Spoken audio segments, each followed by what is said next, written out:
And good evening, and welcome to City Focus. I'm Marty Olsen, your host, and tonight I'm delighted to have an old friend as my guest, Jimmy Baude. And Jim, welcome to the program. Thank you, Marty. Thank you for having me. I know Jim in many different capacities, but I must say he comes from a good family, and his folks raised he and his brothers to be good civic-minded folks and work with children, and Jim certainly has done that over the course of his time on this planet Earth, I must say. Yeah, it was definitely instilled. And he shares being a member of the Kiwanis Club with me. Matter of fact, he's an officer, the treasurer, and does good work there, and we appreciate your efforts. So thank you. Thank you for getting me involved with the Kiwanis. It was because of you that I joined. And I I was mentioning to your folks and your mom in particular, and she. We needed a treasurer. And she went, what's the matter with Jim? She volunteered me. So unfortunately, when people find out you're an accountant right away, oh, I have a treasurer position open. So, but no, it's been a pleasure, and it's been great with the Kiwanis and getting, like you said, civic-minded, giving back to the community, especially to the kids. Yeah, and I think our primary topic tonight is going to be golf, but we'll both give a plug for our own club tournament, which is coming up in September. Yes. Over at Friday, September 20th.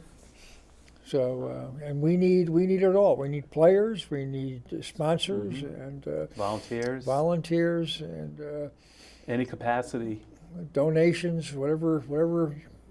Yep. Whatever gift cards, whatever you can do. Yeah, anything for the raffle would be greatly appreciated. And any questions, you know how to contact Marty and myself. And, and it's a successful tournament. It's the club's primary fundraiser, and we can both tell you that the funds go right back into the community. Yep. And it supports our scholarship fund, which, in the near future we'll be awarding $3,000 scholarships. Correct. So that's pretty exciting, and it's kind of our signature program. Mm-hmm. Yes, and it's something that I'm proud of to see that, and we'd like to see maybe if we could do more money or another scholarship, which would be something to address down the road. But it's exciting to meet the kids. When we have our lunch scholarship dinner and meet their family and listen to their stories, and you hear a lot of negative about kids today, quote unquote, and when you hear their stories, it's enlightening and it's nice to hear how hard they work and the volunteering they do. And it gives you a reason to feel that it's some positive. Correct. Yeah, it's good to see that. Look forward to. Yes, and I look forward to that coming up. But when I invited Jim to come on the program tonight, my primary focus was quite frankly the upcoming Travelers Championship, which is coming up next week. Yes. Up in Cromwell at, is it Rivers Highland? TPC River Highland, yes. Yeah. And the reason for that is that Jim has been affiliated and associated with that tournament for an extended period of time. Going on 10 years now. And and you volunteer. Yes, correct. Every position at that tournament, you see someone in a red shirt, and these are the hats this year. Are all volunteers. There are a few paid people who work for Travelers at, the volunteer coordinator or what have you, but everyone up there is volunteer, whether you're picking players up at the airport, amateur caddy, practice facility, people standing there you can ask questions to, you name a position up there, and it's all volunteer. So it's nice, it's fun, and I enjoy it. And so you say you've been doing it now for about 10 years. About 10 years. I was up there. I used to go to the tournament because I enjoy golf. Not that I'm good at it, but I saw a person in a red shirt one day and said, how do you volunteer for this? And she said, all of us are volunteers. And she said in February, before the tournament, and usually in June, they send out an email, and you can sign up and volunteer. So they did it, and first thing I saw was amateur caddy.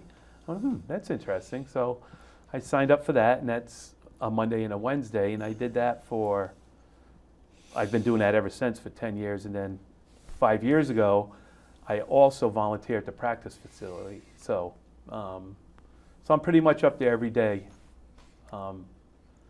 Monday, Wednesday, Thursday, Friday, Saturday, Sunday, volunteering. Tuesday, there's nothing. So the tournament is tournament going on basically all week. Yes, Monday is a CVS. It's like a corporate pro-am, and there's no fans there. And this, I was telling Marty, the fans there, the pros this year are from the Champions Tour. So these 3 amateurs will be playing with legends, from the Champions Tour. So Champions Tour is, for lack of better words, kind of like the Senior Tour. Correct. Yes, it's the Senior Tour, just with a new name to it, and so that should be exciting. And then Wednesday is the Pro-Am, and that's where 3 other amateurs get to play with a PGA Tour Pro. And this is something new last year, where you play with 1 pro for 9 holes, and then at the 10th hole there's another pro, and you play with him for 9 holes. So in the years past, you played with 1 pro the whole time. This time it breaks it up, so it's neat. I like it better because as these people who pay to play with the pro, they get 2 for the price of 1 now. So now, as a quote-unquote volunteer, yes. Do you have to pay to volunteer? Yeah. This year it was $69, and that gets you the hat and the shirt. And the days you volunteer, they have a volunteer villa, which you go in the morning. That's where you sign in, and they give you there's breakfast sandwiches, Gatorade, water, soda, snacks, breakfast bars. That's all free. And then depending on your shift, they give you food vouchers that are good for that day. In my case, on the practice facility on Thursday, I'll get lunch and dinner.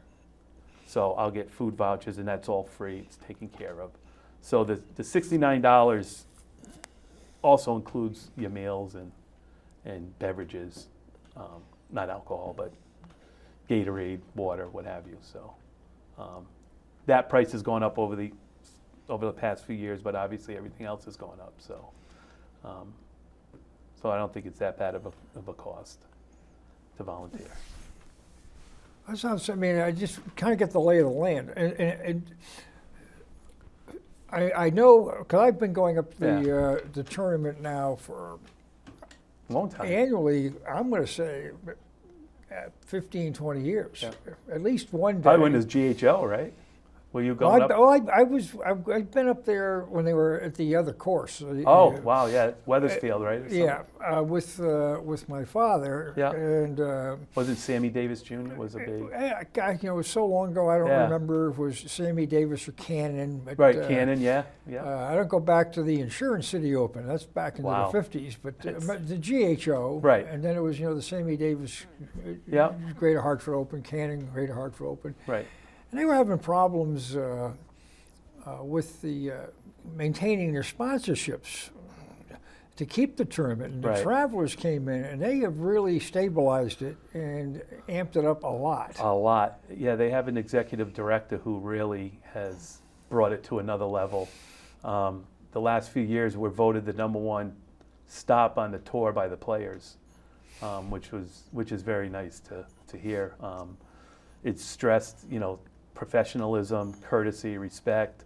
Facilities are immaculate. We pick up paper, whatever. It's in the players are treated very well. They've enhanced the quality of the players that are participating there. Yes, and it's usually the week after the U.S. Open, which after a major tournament, a lot of the players take time off because they play leading up to that, and the Travelers, probably good since I started, they had top players, #1 in the world, periodically would come in, and then I think word of mouth got around that come play the Travelers because they treat you right and they take care of you, and now getting a better field. You're getting this year it's the first time it's a signature event, so what that means is there's 70 to 80 players and there's no cut. This is the first time this has happened at the Travelers, which is which is special because there's only 5 of those in the PGA Tour schedule, and they chose the Travelers as one of these events, and it's a $20 million prize pool. And Scotty Scheffler's in this field. He's Scheffler, #1 Rory, in the world. number 1, 2, 3 in the world. They're all Morikawa, Schauffele, Rory, you name it. The top pros are here this week, and there's no cut, which is nice. So if your ticket's on Saturday or Sunday, and your pro you like missed the cut on Friday, you were out of luck. You didn't get to see them. Yeah. So now, no matter what day you go, you're going to be able to see the top 50 pros in the world. Yeah. I mean, in years gone by, the way the tournament seemed to lay out would be you see a lot of newer players or players that didn't have quite that level of flash have an opportunity, and you'd see some new guys win. Yes, which is nice, and I think they like it as well because it's a shorter course, one of the shortest courses on tour. And they score that. And they score, but it's a course where if you're 5, 6, 7 shots behind, you're still not out of the tournament, because Kevin Streelman one year rattled off 7 or 8 birdies in a row, and I ended up winning the tournament. And like this week at the U.S. Open at Pinehurst too, they said they'll be lucky to have 2 or 3 guys under par for the tournament. So you can't catch up to these. If you're behind, if you're 8 strokes behind, you're kind of almost not able to win the tournament. Whereas at the Travelers, you can be 7 or 8 strokes behind and still have a chance to. So it's an exciting tournament. And I enjoy it because it's the only sport you can be from me to you to a pro and watch them tee off. And, the people you see on TV is. Do you have any interaction with them as in your volunteer capacity, or not really? Or are you discouraged from having any interaction? They don't discourage it. They kind of say, if they talk to you, you can talk to them. Don't ask for autographs or don't take pictures with them, which on the Pro-Am after the round, I usually ask the pro, because my family's usually there, do you mind if we get a picture with my daughters? And they're more than willing to do it. But during the round, I'll usually talk to their caddies and get a feel of it. And some of the pros, you can feel that some are talkative, some aren't. Some are just focused on, it's a practice round for them, so they're focused on that. So but for the most part, some of the pros I wrote them down were Russell Knox. He won the tournament that year in 2016. Martin Laird, Keegan Bradley, Patrick Reed, Cam Smith. Keegan won last year. Keegan won last year. He was our pro. Troy Merritt was 2 years ago. It was supposed to be Jason Day, and his back went out, so he filled in for him. And then last year was C.T. Pan was on 9 holes, and Tom Kim was on the other 9. So how the amateur caddies work is the 3 guys that come in on Monday, if they don't have, you have to have a caddy. So if they don't bring a friend, that's where we come into play. There's about 30 of us that we kind of sit, and the manager gets a radio call, hey, we need 2 caddies. So they'll pick 2 of us to go down. We go down, meet the person, introduce ourselves, stand by their clubs. They go into a private area where they have lunch or breakfast, and part of their fee is they go shopping. They get golf clubs, you name it. And then usually from there we go down to the practice range. And while they're there, they don't do it anymore, but the amateur caddies, we used to have a class we went to. And basically you bring a towel and you wet half the towel, clean their clubs while they're teeing off, and you kind of gauge, how far they hit their 7-iron or 8-iron, and so just the clean pro their clubs. is not bringing their caddy in. Some guys bring their friends. But not their professional caddy for the. Yeah, the pros obviously have their own caddy. I think there was one time where a pro gave his caddy a day off, and they chose one of our guys who is more experienced. He's caddied for pro before. We have a couple of them who are with us, so they'll take them because that's a whole nother ball game. It's amazing to listen to their interaction. On how much they rely on their caddy. the pro caddy. Yeah. And I just recall one hole, I was standing there last year, and I had my rangefinder, and I shot it, and I knew we were like, I'm using figure 182 to the pin, and the pro caddies don't have the rangefinder, so they have the book with the hole, and they have the sprinkler head, and they use that. And after discussion, he goes, yeah, we're 173 front, 182 to the pin. And I was like, without a, you know, and so it's just amazing to watch him work. And that bag's about 40 pounds, you know, with rain gear, it could be up to 50 pounds. So it's, and then on Mondays in that CVS Pro-Am, a lot of times you see the caddies walking the course. You know, they're marking it, they're checking it, they're rolling balls, so, you know, the pro caddies, they work very hard. And I got a new appreciation because this is all stuff that fans don't see, that I get to see. And then on the practice range, you see how hard these players work and spend time. And, you know, you play golf, it's a sport to be good at, you have to play a lot. Or practice a lot, so.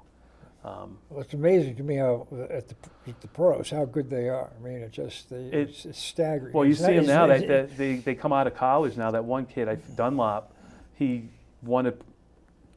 got in a pro tournament and he won it, and then he turned pro. He left, I think it was Alabama, wherever he went, and now he's on the PGA Tour. And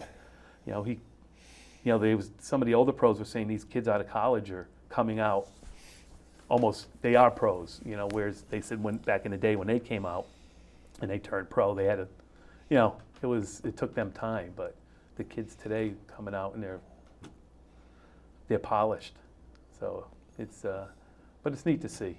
So I encourage people to come up, and I mean, the tickets, they're not cheap. They're probably $90 to $100. Kids under 15 free, but if you're a true lover of golf, it's really the opportunity here in New England. Yes, it's the only one. I think years ago they used to have one in Boston after, but I don't know if that's... Well, that was one of the FedEx deals. I'm not sure if it was one of the... it's the only time I've seen it. I've gone up there. It's outside of Boston. Yeah. In Norton, Mass. Actually. And so I think this is it. Their only stop in the area. So. And they're not there now, or at least not annually.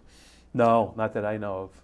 And again, this is a signature event, so I know the tickets are pricey, but it's the only time I've seen Tiger play was up in Norton. He doesn't play in. No, I haven't had the privilege. We were hoping one year because his caddy, Joe LaCava, who now caddies for Patrick Cantlay, he's from Connecticut, and they were hoping that with him being from Connecticut, that he would somehow talk Tiger into playing, but.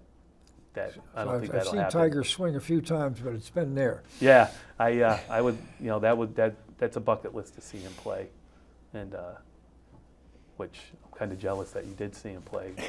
But, but yeah, so we were hoping with his caddy being from here that he would come, but that didn't happen.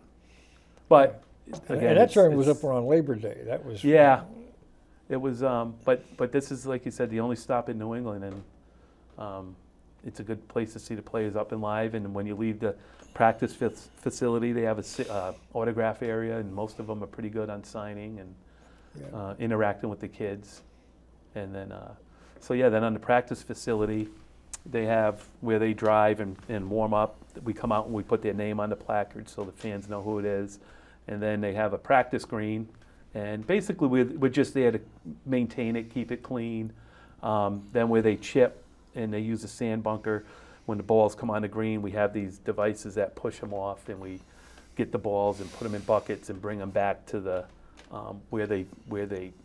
the driving ranges. They have a tent, and they have all their balls Sirix in, because obviously the players can only, per their contracts, hit whatever balls they're assigned to. So it's a thoughtless kind of job, but from me to you to Rory to his caddy to Scotty Scheffler to whatever, and some caddies are talkative, some are very helpful, and some, you know, don't say a word. And everyone's different, but it's neat to see them up close, and again, how hard they work.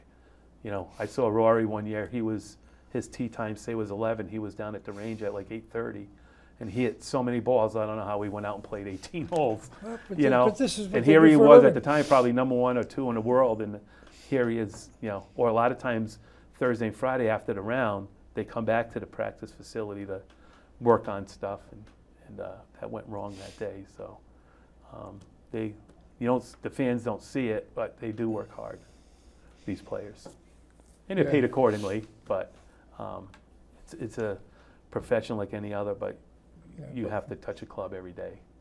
I mean, I was at the 18th the year that Spieth chipped in. I was there. I didn't see that though. And that was amazing. You know, and Bubba Watson has had a good run. Yes. He won twice? At least twice. And Yeah, Mickelson has won years ago, but he won it here in Hartford. And, yeah, it's been a fun experience, and usually after, like on Sunday, sometimes I'll hang around, but usually I'm so tired because a lot of with the heat, and I'll end up just going home and watching it on TV. Yeah, they've changed the format a little bit for the fans. It used to be you could buy what you might call an open ticket, and it would be good all week. Right. And but now you've got to buy by the day. Buy by the day, yes, and it's all digital.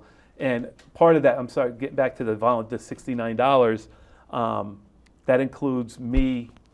Any day I'm not volunteering, I go for free, and I have one ticket that they give me every day that I can give away to a family member, a friend, or what have you. So part of that $69 is 2 free tickets, which the cost is $90 to $100 a ticket. So it's that in itself pays for.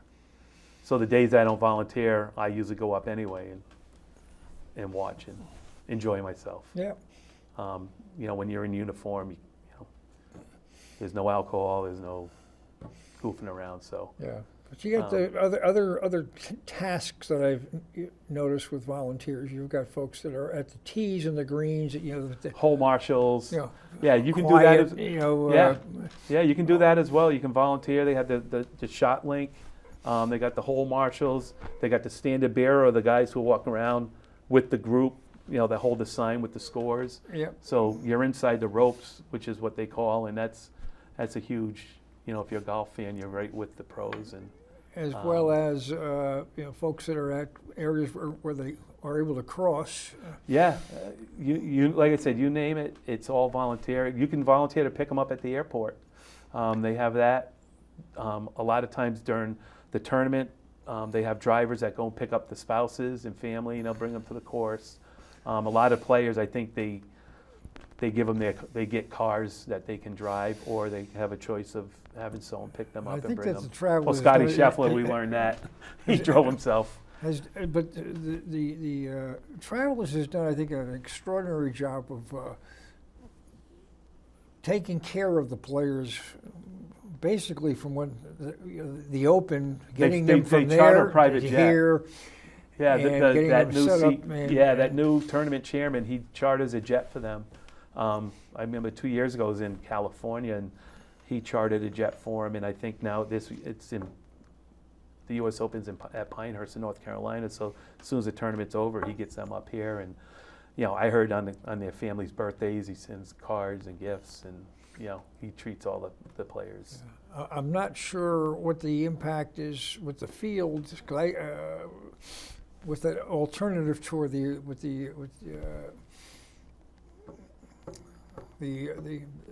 Arabs. The Live Tour. Yeah, whether or not those guys are allowed to play in this tournament or not. No, they're not allowed to play. At least not yet. Not yet, and that's so confusing to me, all of that. I try to follow it, but yeah, they can only play in majors, and so they can't play in any other PGA events. So you won't be able to see any of the Live players. I just saw this week John Rahm backed out of the U.S. Open. I guess he has a nagging injury. It's sad because I some of the players that left, I really liked them, and I don't get to see them play anymore. So like a John Rahm, I like Cam Smith was our pro one year. He's a great guy. He left for the Live, so it is what it is. But we'll see. We'll see how the week goes. It looks like there's going to be good weather, and I'm looking forward to it. And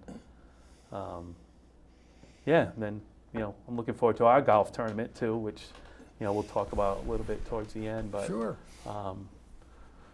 Yeah, so if you're a golf fan or just any sport fan, just to get up there and, support, all the proceeds go to nonprofits. So it's Well, one thing I've noticed with the volunteers is that it appears that many of the larger corporate folks, especially in the greater Hartford area, have many folks that are volunteering, whether it's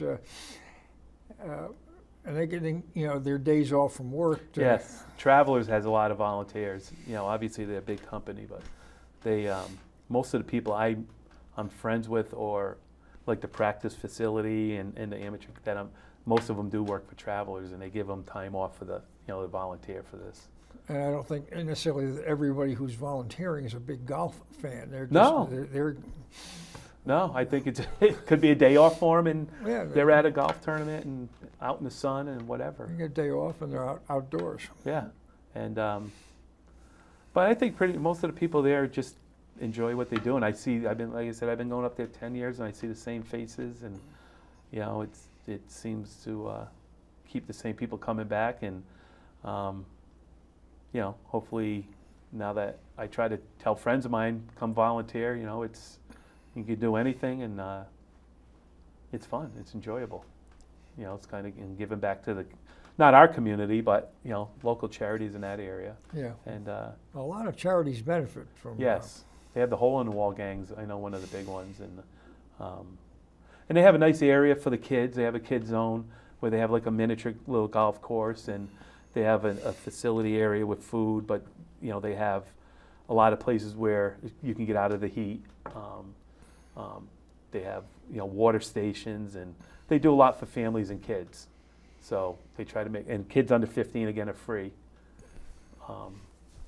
So I see a lot of families up there, and the kids are in that little play area and goofing around, and while the parents are watching the 18th hole or what have you. And so it's I do see a lot of families there.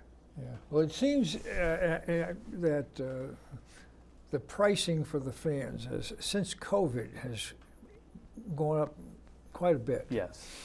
I mean, like I said, it used to be like $25 you could. For the week, right? Probably. And they had different packages to Yeah. encourage that, Right. and those don't seem to be available. No, and I noticed the other day online, they have different clubs. On the 18th hole, they have, you can buy tickets and go into this club, and it's part of the ticket is food and beverages and what have you.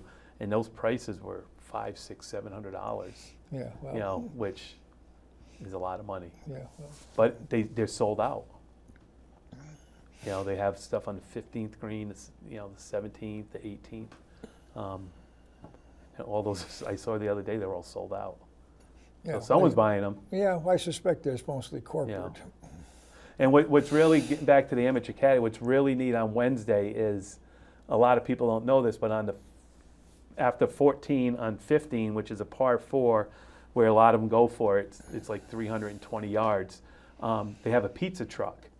It's a green pizza truck there, and that's all the pro players talk about, is they can't wait to get to that hole because they give free slices out, and the guys who own the pizza truck, the pros usually sign. They have a board they sign, and that's all you hear the pros talk about is the pizza truck.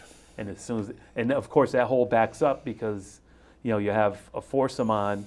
They'll get off the green so the other foursome can hit because it's reachable par 4, and then after they hit, they'll go. So it does get 3 or 4 foursomes back up. So the players are standing there and they have free access to all this pizza, and we can have a slice as well. And I mean, every year I'm standing there with Tony Finau, Brooks Koepka, Phil Mickelson, Rory, Tommy Fleetwood. From me to you to these guys, because it gets backed up. And I sat there one day and pinched myself, and I was like, I'm around all these players you see on TV, so it's a fun time. But that's something fans don't know about, that they have that pizza truck there on Wednesdays, and that's like a big talk for the pros. Yeah. Well, So. it's like I say, these fellas are really, really terrific. I mean, and where the weekend warriors, which I would say we qualify as. Yes. You know, if we have a lousy tee shot, I mean, you could basically kiss your par goodbye. Yes. These guys can have a lousy tee shot and recover, and you know, they can even recover and make birdie. Most of them, the worst they're thing not making a lot of bogeys in this tournament. No, and if you do, you're not in it. You know, it's these pros, the par fives they're so long today that the par fives for them are almost par fours.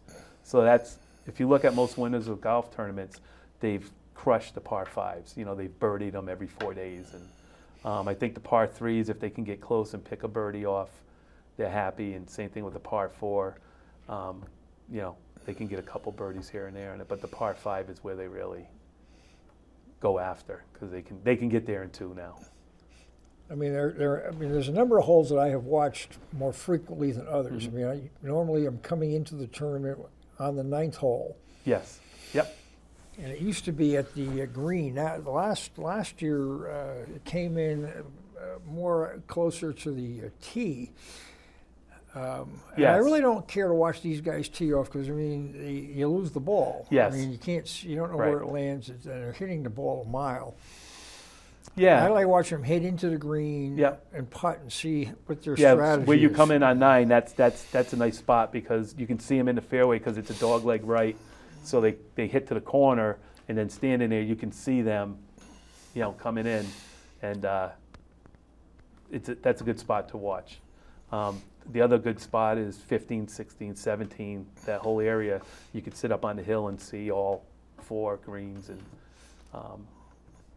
15's the that's the par. the short Yeah. par 4. Yep, and then 16's a par 3 over the water, and then 17's that intimidating shot down. You got a narrow fairway, and then you got to hit They across. go over the water, and I mean, these guys, It's but 15's that short par 4. yes, that's a fun hole. Where they have an opportunity to drive the hole. Yes, that's a fun hole to watch, because a lot of them, there's water. If they go left, there's water. That's right. So, and right is trouble, because you have bunkers, but then, you have, which they knocked on the hill on the right. They used to have all trees in that. They knocked all that stuff down, but then right behind that is the 18th tee. So if you're standing, you can kind of see them tee off on 18 and watch the 15th green.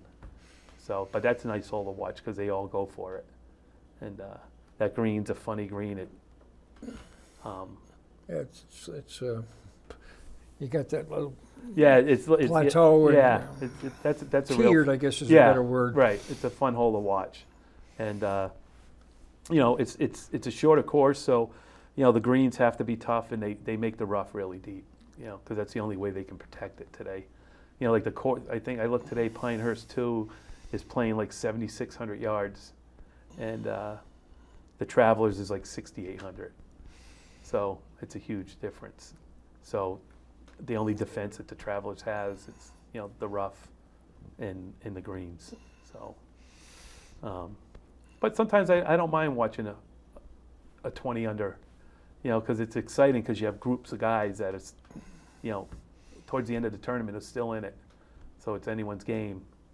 And, again, tournament this week, it's going to be only a select few who are up there that have a chance to win. So Yeah, and they open tomorrow. yes. And, but yeah, it's there's a lot of good holes to watch there, and it's a walkable course. For caddying, hole 2 goes uphill. That's a short hole. But other than that, it's pretty flat. So you can walk around the course pretty easily if you choose to.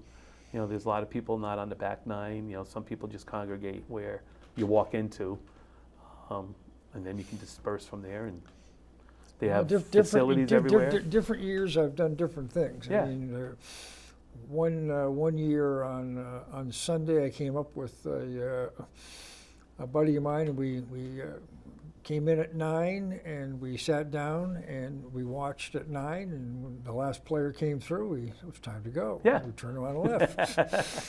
Yeah. That's one of the things with golf. I mean, it's not like you're you've got 9 innings and you want to watch from right. beginning to end, or a football game, or I mean, you can take different vantage points and watch as much or as little as you want. Yeah. And take a break. You can go take a break, and they have, you want to go cool off. They have cool off places, and they have TVs in there for you. So it's a different type of sporting event. Recreational viewing. Yes. And I mean, I've enjoyed it, and I enjoy watching these good players. It's just I don't know if I want to do it every week, but it's for one weekend a year. Right.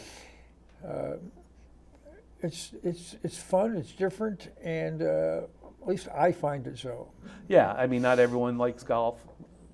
One being my wife, she goes, "How can you sit here and watch a golf tournament?" Which I can, and but she's come up with the kids, and we've gone to the kids zone, and I've watched some and gone down and played around with them, and they have scoreboards everywhere, so it's an enjoyable time for the family as well. It's a lot for the kids to do. Well, speaking of your wife's quite the athlete. I mean, yes, she's always been an athlete, and last year she did the 12 marathons, which included 2 Ironmen and the World Championships in Kona, Hawaii. We got to go to, which was an awesome experience. And that last year was just all women were there. The men were in France. This year the men are in Kona and the women are in France. But it's kind of once in a lifetime experience. And this year she's also getting her doctorate, so she's going through her dissertation now. So she's doing a 200-mile relay in August in Colorado. My wife was a kidney donor, and she's involved in the kidney community. So they're going to have, I think there's 5 or 6 kidney donors, and there's 5 or 6 kidney recipients that are going to do this 200-mile relay. And they're trying to focus, because normally it's about the people who donate a kidney, and they want to show people who are on dialysis and kind of on their deathbed, and then receive the kidney, and now they're running and enjoying life. And it's kind of the only event that I know that she's involved in where the recipients are there. So I'm not going out, but I think it's a neat concept for people to see, and to see that these individuals on dialysis are now living full, healthy lives, and we all have 2 kidneys, and we can spare one. So. Well, that's again getting back to giving. It seems to be part of your family. It's just giving back. Yeah, and she did it on she just saw a thing on CBS News New Year's Day, and did her. If you know my wife, she did her research, and she asked me about it, and I said, "Is everything gonna be fine? And what if the first question is, what if one of us needs a kidney?" And they have what's called a voucher program, where if you donate a kidney, you have 5 vouchers that you could designate to people, and if they need a kidney, they go to the top of the list. So our family's guaranteed if there's not kidney disease in our family, but if something happened, we would go to the top of the donor list. But getting back to the volunteer, so she just randomly, and I supported her, and she did it, and it's the greatest thing for both of us and our kids, because we're involved in the kidney community, and it's a great group of people. And we stress to our 2 daughters volunteering, and I have my daughter with us when we volunteer at the bell ringing for the Kiwanis Club. She stands out in the cold with us at Walmart. But I'm trying to get them to be civic minded, and I know one birthday instead of gifts, she had kids give gifts for the animal shelter, or so trying to teach them the value of giving back, which was taught by my parents, and I think it's important to give back. Absolutely. And I'm glad you got me involved with Kiwanis, and because of you, I'm involved, and we'll be there for a long time, and hopefully we can keep it going. What specific athletic events is your wife participating in with these? Now she's running? Yeah, so last year was an initiative where her and another gentleman, Matt, who's a kidney donor, it was called 12 Marathons in 12 Months, and they wanted to show the world that you can donate a kidney and be an athlete. And then she got involved with the Ironman, which, as you know, is a 2.5-mile swim, a 112-mile bike ride, and a full marathon. And she got into that, and she did 2 of those. I'm sorry, 3. She's done 3 of them. And how do you train for that? I mean, it's a lot of. And she's a mom. She's a mom. She's working, getting her doctorate. She's a full-time teacher. Support from me.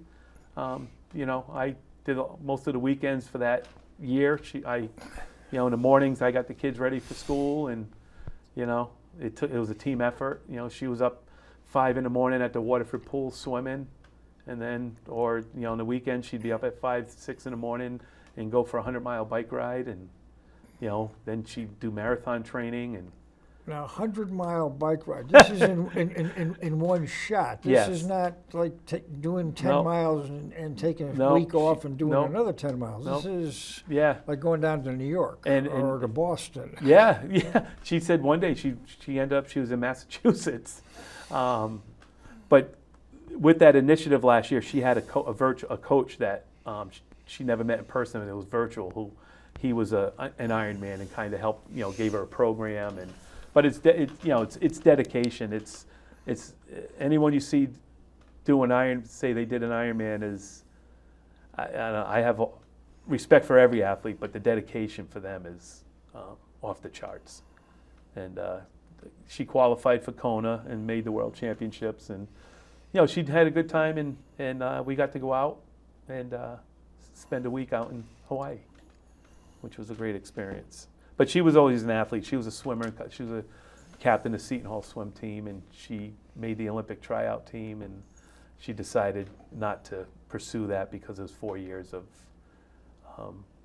practice and what have you without getting paid at those times. So she was a school teacher, so she decided to not do it.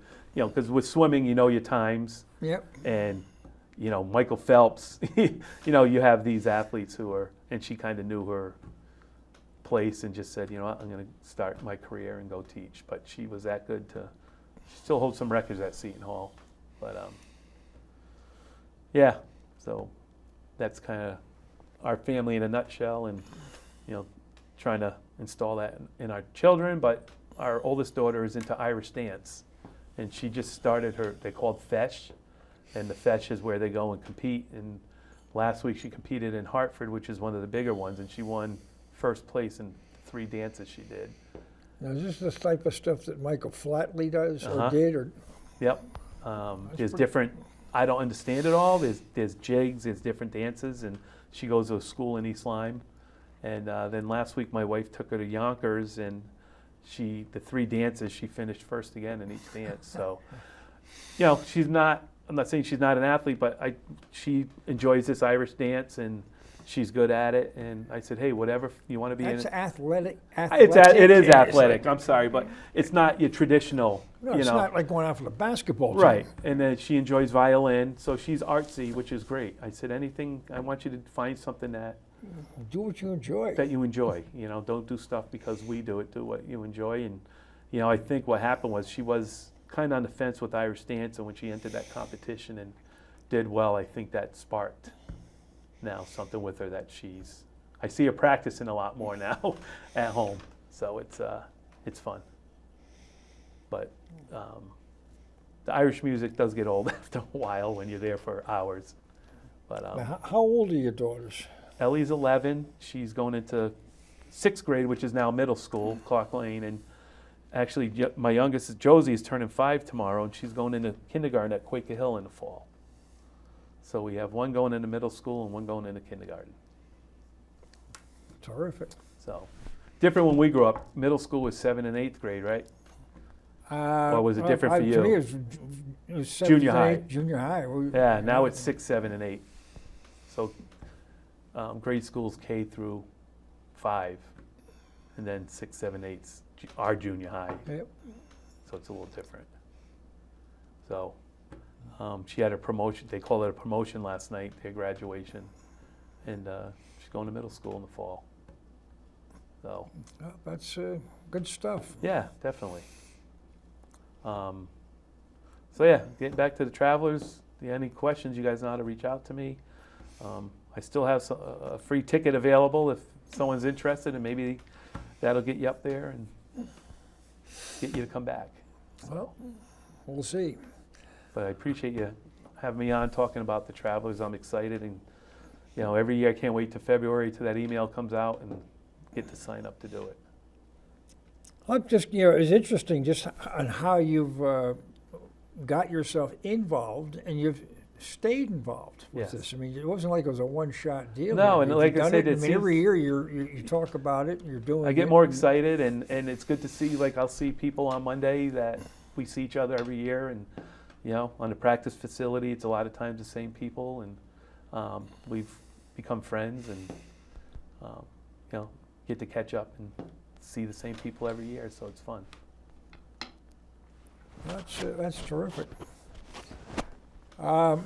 Folks, you're watching City Focus, and I'm Marty Olsen, your host. And tonight I've been joined by my pal Jim Baude. And we'll kind of have more of a golf Yes. chat. And I'm chatty when it comes to golf. I apologize. Oh, I don't just get apologize. excited about That's what this is all about here. And Marty and I go way back to Doherty, Bales, and Banks. That's right.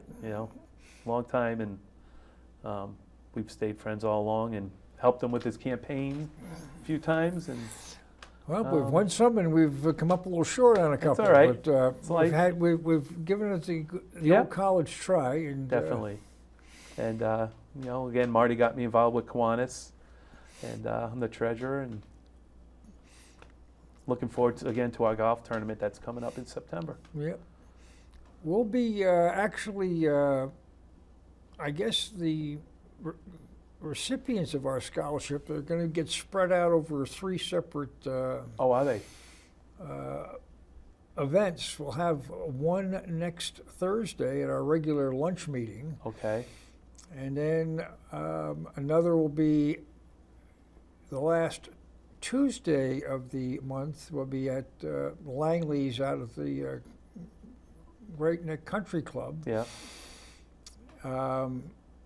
And then we'll have one in the third Thursday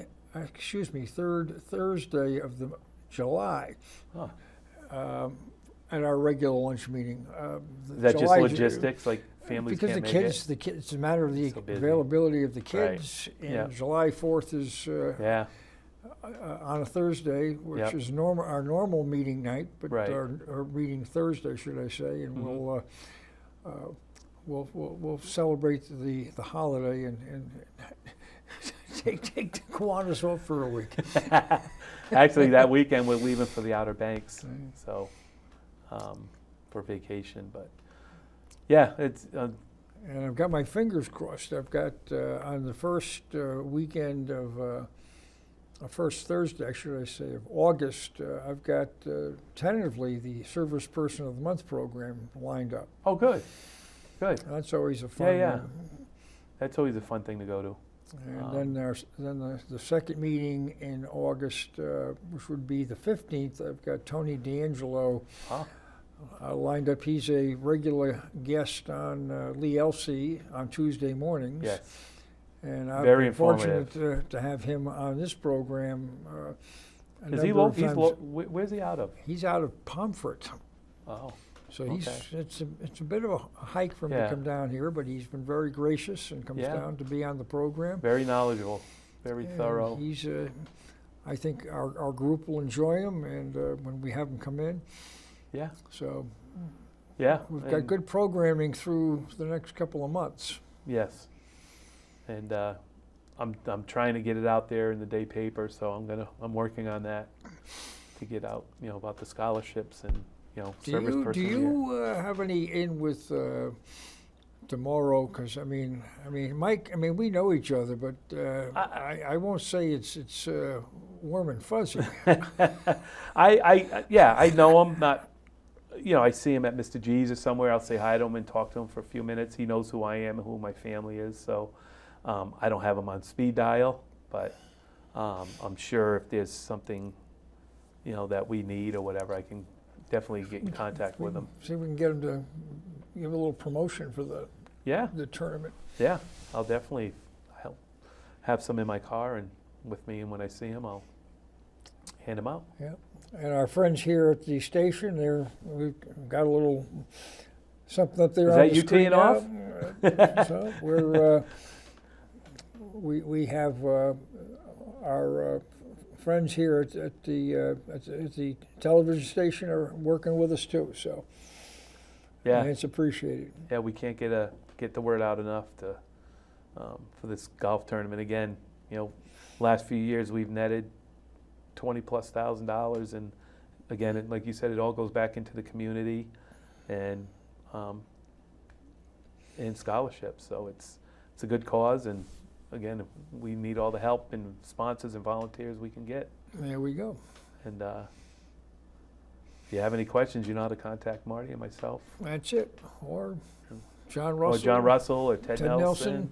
Anyone in Kiwanis. If you know anybody who's a member, they're all good contacts. And we're looking for gift cards for the raffle or any items for the raffles. So Yeah. anything would be greatly appreciated. Well, this has been fun, Jim. I want to Yeah. thank you for carving out a little time out of your busy schedule. And Well, thank you. I appreciate you having me, and I watch your show and glad to be on. well, Not as Now- scary now- as I thought it was going to be. now you're on the other side. Yes, not as scary as I thought it was going to be. It's not scary. It's a nice conversation. Thank it's a you pleasure, much, Marty. Thank and, you. Folks, you've been watching City Focus. We'll be back on next week. I'm working on a guest, political. If it works, we'll find out. But in any event, thanks for tuning in, and we'll see you next week. Good night.